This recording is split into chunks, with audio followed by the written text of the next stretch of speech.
function of a fossil fuel economy has been to exacerbate the inequality in wealth and power that dominates our world. Why are the Koch brothers the biggest political players in our country and have been for decades?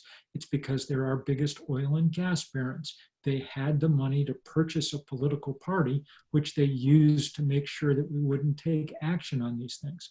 Why do we pay? Well, the good thing about sun and wind is that it's everywhere.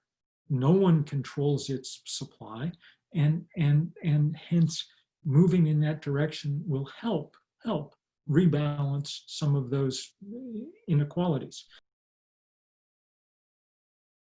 During the pandemic, it's really interesting to find ways for us to help players connect in what could be a very socially isolating time. Then there are different ways that people can connect and play at the same time without being physically together.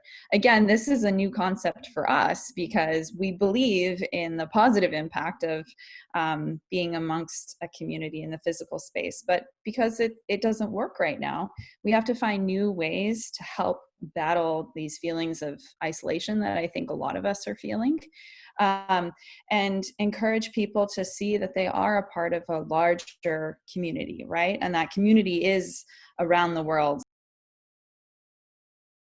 Notion of what is private changes depending on where you are in the world, and the time frame. But I would say the best way that we think about privacy in IBM comes down to trust.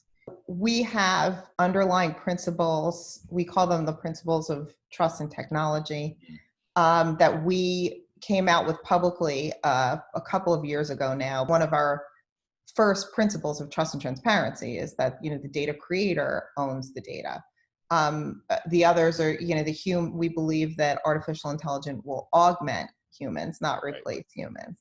Right. And the third is that we believe that all technology ought to be deployed transparently and explainably.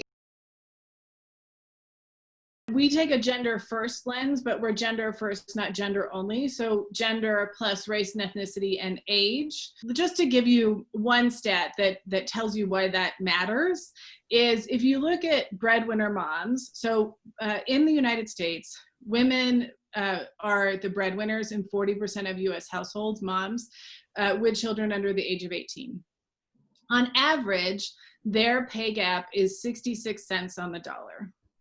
But if you look at Black breadwinner moms, who actually are the majority of breadwinners in all Black households, their pay gap is 44 cents on the dollar, and they support the majority of all Black children.